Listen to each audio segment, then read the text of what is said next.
Things photographers hate hearing people say is, can we have all the photos that we didn't pick too? Generally speaking, this is not a good thing for both the photographer to provide or for the person to actually receive, like the client, because it's not gonna work in anyone's favor. The photographer themselves are gonna suffer because they're gonna have stuff that was not meant to be in the final. They're gonna have stuff that's not meant to be in the final selection shown to people. And the thing is, if people, aka the clients, send this to people or show this to people, it's not the best representation of both the photographer or the event or the project itself.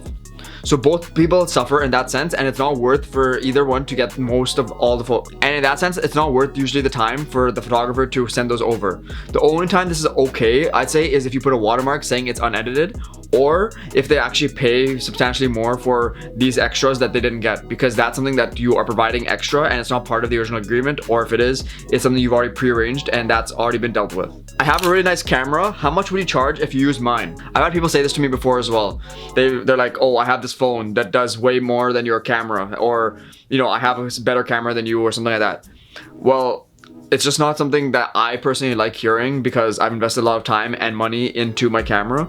But more so, the fact is, I don't want to use your camera for the fact, and the reason I don't want to use it is because, one, I might change your settings, which means you're gonna end up having something maybe different than what you would like as the photographer or as the person who owns the camera, and two, it's not gonna be the representation of my personal work. So I don't want to give out my work for free, nor do I want someone to have the stuff that I've taken and use it in whichever way they want. As photographers and videographers, we invest a lot of time and money into what we do, so giving it to someone free or putting it onto someone's camera that may not be suited exactly or tuned exactly for what you want it to be, it's just not something that is really beneficial to, it's not really beneficial to the person who is providing the service. And just as a quick example, many people don't realize that, especially for video, they don't set it up to have very default colors. So for example, they're not going to desaturate it, make it look like log, basically what it's called. And if you don't have log on your camera, you can still make it very, you know, you can still make the footage very dull so that you can color grade it later, and you have much more flexibility with color as well. I do that because my cameras don't have log right now.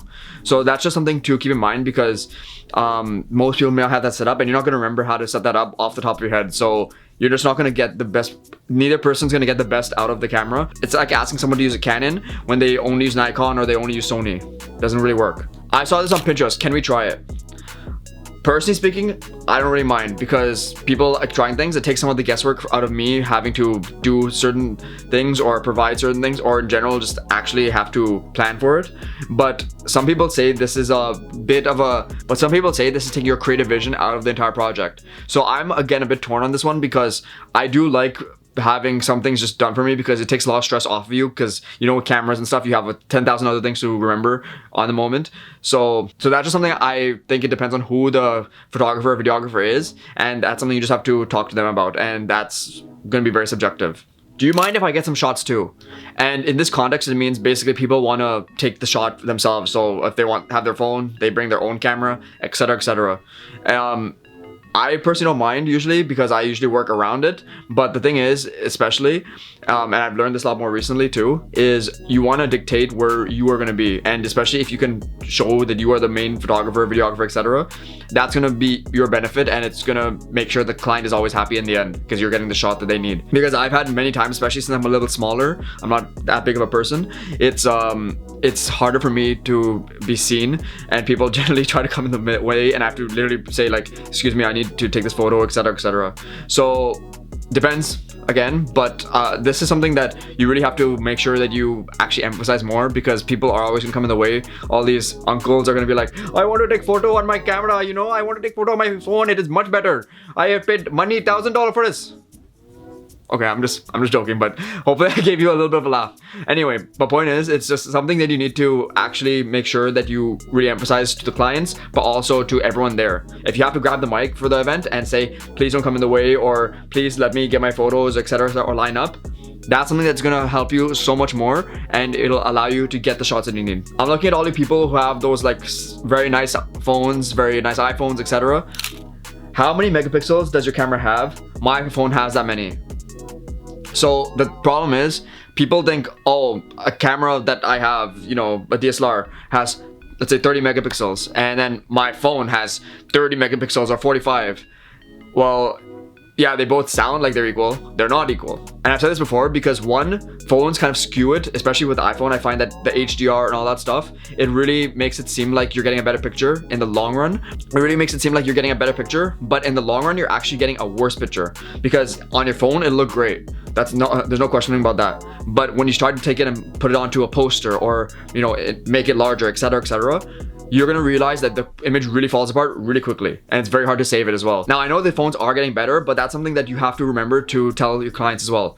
And another thing, which they won't really understand, but you have to know at least, is a camera has a bigger sensor than a phone, at least currently. Now, this is important because the sensor is what dictates how good the image is and how much detail is. If you go into Lightroom, for example, in Lightroom, you can go into a photo and zoom in, and if it's through a DSLR or something, especially in RAW, you'll be able to zoom in all the way and get really good detail. You can look at someone's like skin, you can see the follicles on their face, etc., etc. You do that on a phone, especially if you put that in Lightroom. I've done it before with JPEGs. You're gonna see that image really falls apart. There's artifacts, there's graininess, it's just a mess. It's not worth it. And that's something that people don't really realize. And I highly recommend that you really educate them on that because it's something that they think they're right, but they're not right, most of the time at least. While you have a really nice camera, it must take really great photos. Now this one is interesting because I've been asked that before as well. I've had people say, that's a nice camera, or even how much does it cost, etc., because they get a perception based on that. But I'm gonna go with my own interpretation. Yes, I do have a really good camera, but the thing is, that's only half of it. My camera is gonna do well. I could probably do well with an even older camera, and even camera that has even worse stats. The thing is, it takes away from, me as a photographer. It's like, it's not all about the camera. It's about the person actually taking the photos too. Because some people in photo and video have gone to school or even gone through university, college, etc., with a degree in film and arts, etc., learning all this stuff. So you're not giving the person as much credit because of it's a nice camera. I know seems like a genuine compliment, but just make sure you phrase it in a certain way. Make sure it doesn't come off as odd or condescending in a way. You want to make sure that you're saying, the photographer is doing much better. Because at the end of the day, wherever you place the camera is where the photo's taken. It could be a phone, it could be a camera, it could be anything. It's just something that keep in mind with the way you say it. Mostly, this one just depends. But most of us have had some level of education where we have educated ourselves and put a lot of time and effort into what we do and how we do it. And even in the gear and how we research that gear and buy that gear. If you liked it, please hit that like button, subscribe down below so you can see more of my videos. And if you want to follow me on TikTok or Instagram or any other social media, it'll be right over here. Feel free to hit me up. I'd love to interact with some of you. And thanks for watching. Peace out. Bye.